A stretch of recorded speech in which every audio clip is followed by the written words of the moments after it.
Okay, in part one we showed you how to create this lovely work of art simply by creating gradients with multiply mode and so on. But let's take one last look in here to see what other things we can do. And one of the interesting possibilities is to start with a gradient, and we'll just use our original boring one. Actually, let's make this a little more interesting and choose some more vibrant colors so it's a little easier to see what's going on. I'll just move this out of the way because I want to use that.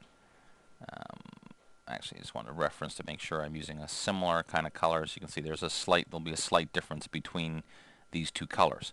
By default, it assumes you want this kind of gradient called solid, which, as you see here, is under this menu. However, if you choose to go with this one called noise, the rules change. Now it's going to create a random generation of colors between your two colors. You can restrict the number of colors.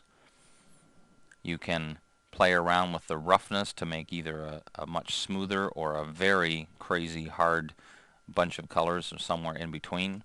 You can even restrict to say I really only want to work within this range of colors and this range of colors, and as I do you see I'm getting a different result.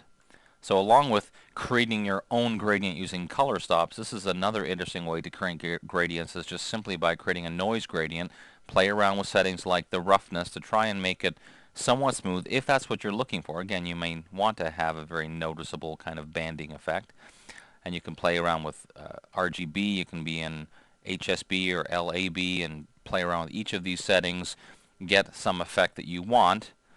Once you're happy with it, then you can once again click the new button, and this creates another custom gradient, which I very cleverly left both of them called custom. It's usually not a bad idea to name them.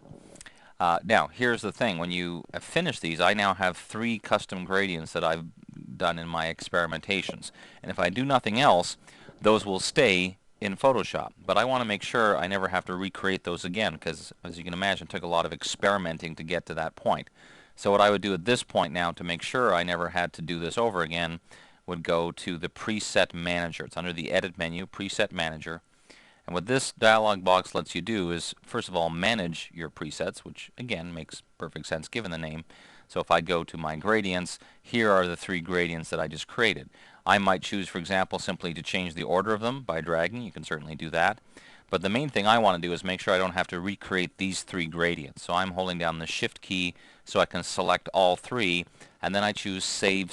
This prompts me as to where I want to save it, and by default it's saving it into this folder, Gradients and Presets in Adobe Photoshop CS2. So if I were to save this and call it like, let's just call it my 3 gradients, and save it.